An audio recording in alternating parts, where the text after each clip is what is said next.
I'm going to focus on finishing off the improvements to the heated base this week and getting everything ready to sow and germinate, propagate eucalyptus trees and other plants.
Very pleased.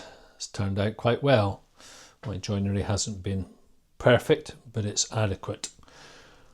The main reason why I went to all this bother was to replace the existing thermostats, which had a lower threshold of 16 degrees C. And I feel that for certain seeds, temperatures don't need to be high. In fact, high temperatures can be detrimental. It'll also make maintenance much easier. If I do need to replace the soil warming cables, then that'll be more easily done now that I can just remove these wooden insulators.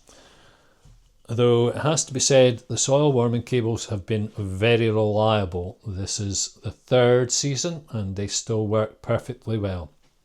And I used cat litter mixed in with sand to create a mould previously, and it did smell a bit. So wood doesn't smell, or It smells quite pleasant. And as I've just said, this will insulate the gaps in between, so that the theory will be that it'll take less energy to heat the actual trays themselves, because I'm not letting air escape or heat escape to the surrounding area. So what's next? Sowing seeds? Not quite. It hasn't been a great couple of years in terms of germination, propagation, quality of stock, and the reason for that is the compost I've been using. Not bad in itself, but it lacks nutrients.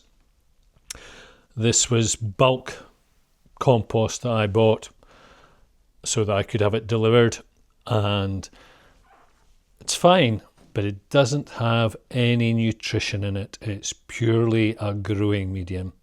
And for life to survive, thrive, good nutrition is essential. And that's possibly even more so for new life.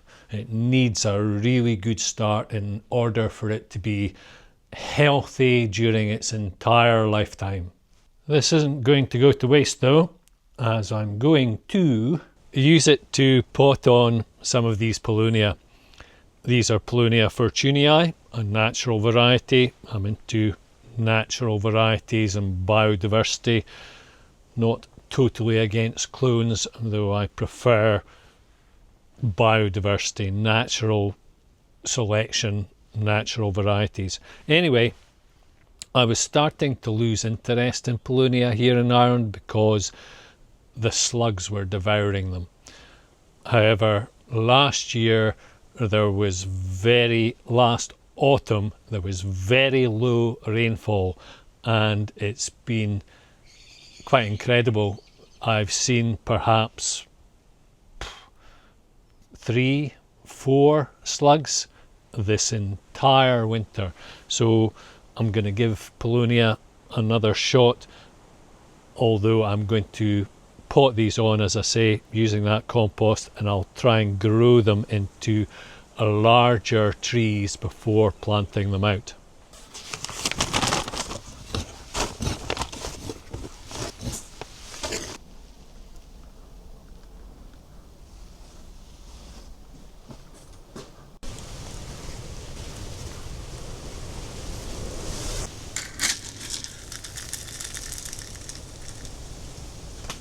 A bit OTT.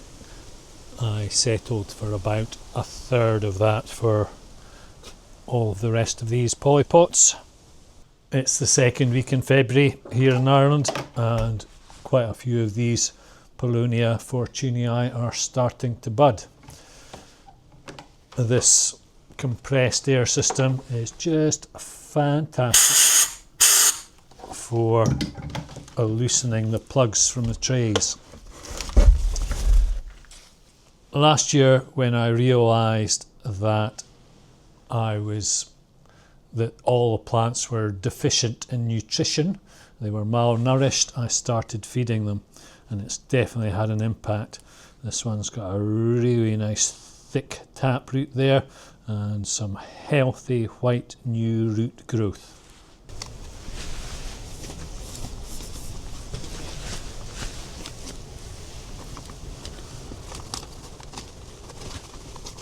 This is the compost that I used initially and worked very well.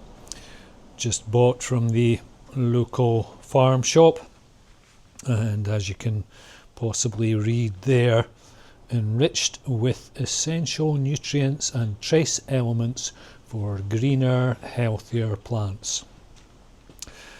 So it also says here, feed for up to 6 weeks. Though I will be microdosing as I water the plants. So the way this works is, as the tap water, the mains water, goes through the system, this activates a suction pump which sucks up a dose of the nitrogen and potassium rich liquid fertilizer in the barrel here. There are also other fertilizers and nutrients in the mixture, and I'll put links to them in the description. Peat-based compost has lumpy bits in it, and it's much easier to sow seed, especially eucalyptus seed, which is tiny, and to prick out the small seedlings and plug them on if the growing mixture, the compost mixture is of a finer texture. So over the years, quite pleased with my setup now that I've developed over the years, which makes handling the bags of compost and sieving out the lumpy bits really easy.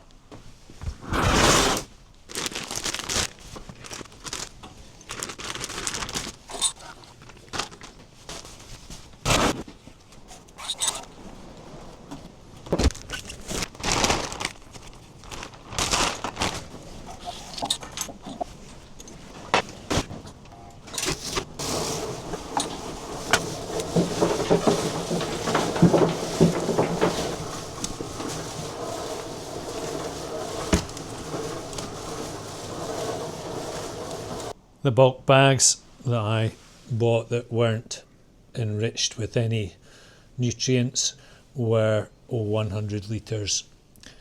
These are 60 litres, so not much call for all the heavy lifting gear. With the 100 litre bags, it was definitely helpful. Here's all the lumpy bits that come out of the end of the rotating sieve. And what I do now is I tip what's left in the bottom there of this tub onto the top of the big bits, so to speak, and add another bag of compost and run it through again until I have most of the fine compost deposited on the floor here. From 6 60-litre bags of peat-based compost, I'd say there's about 60, 80 perhaps litres of big bits, which I'll use as the final layer of growing medium in the beds of this polytunnel, where I'm definitely going to be growing tomatoes, lettuce, etc. As I said in the previous video, I'll start digging out the pond as soon as we get some warmer, drier weather, and put that through the rotating sieve as well. The ground here is really stony, and I'll make use of the stones. There's quite a few pathways here that I'd like to dig out and have drain well, so boots don't get muddy during the winter. In the last video as well, which was surprisingly popular, I spoke about mycelium and mould, so I'll just update on that just now. I poured the dregs of some past its sell-by date milk in this area, and it seems to have made absolutely no difference. The only mould, mycelium, and I'd say it's mould in this case, is on vegetation, a courgette to be precise here, where it's growing profusely. Where I poured milk kefir, pretty much the same result. Can't say that there's been the explosion of what I'd now say is mycorrhizal during that first pouring of dregs of the past its sell-by date milk. All that's happened here is again vegetation that would go mouldy in the fridge has gone mouldy here. So I'd say all of this is mould rather than mycelium. I poured more milk kefir, neat milk kefir in this area where I had that explosion of what I'd now say is mycelium. Definitely on that piece of vegetation just before the egg there were thread-like structures. So I'd say this is Mycelium, and my guess is what has happened is that I grew tomato plants in this small section towards the end of last year, and whether they encouraged mycorrhizal to rise up and help feed their roots and the plants themselves, or perhaps once they were finished and I chopped them down, I left them here to rot down. So perhaps they got a head start 2 or 3 months on the other sections where I'd only recently started to put the kitchen scraps. So whatever the reason, there's a noticeable difference in whether it be mould or mycelium in this area in comparison to those others. And from here, simply a case of shoveling it into the compost bin.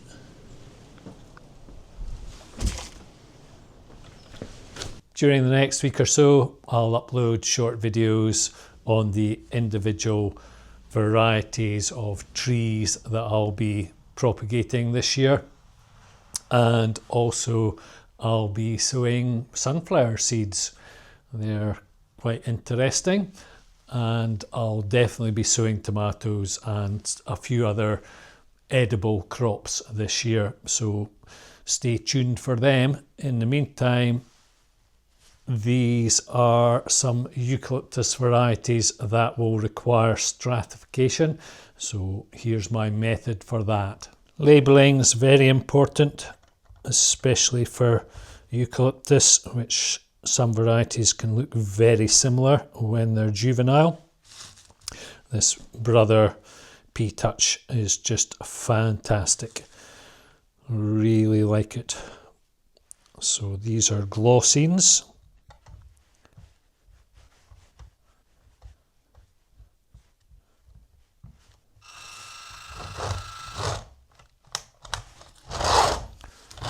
Cutter error on that one. And the fabulous thing about these labels is they're not only indelible when it comes to getting wet, they're sunlight indelible. So if you were to write with indelible pen on some paper labels and then stick them on the seed trays, within a few months of sunlight they will have faded and you won't be able to read them. So these last. So I definitely recommend you get a Brother P-Touch or similar that uses this type of label. And they're sticky. I'll just cut this one first.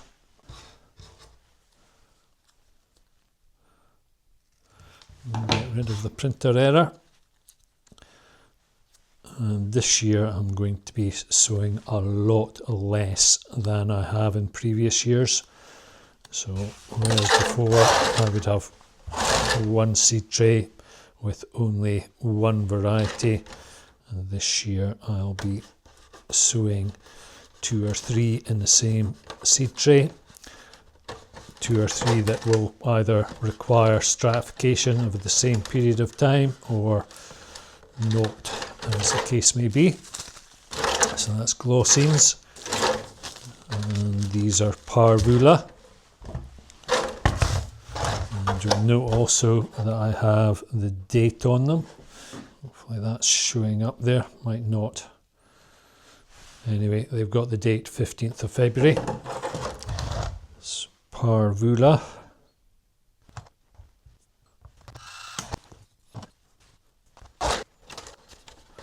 They're also very sticky, these labels.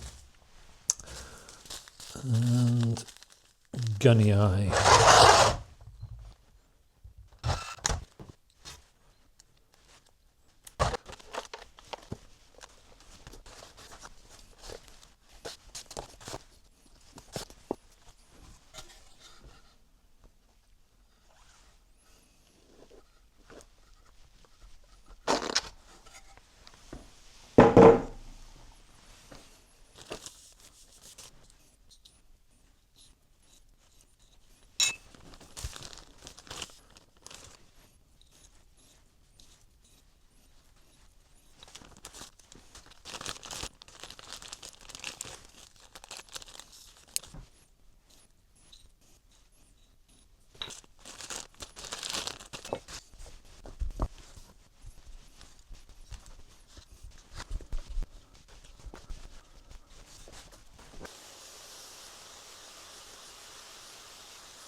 very keen to use the new infrastructure.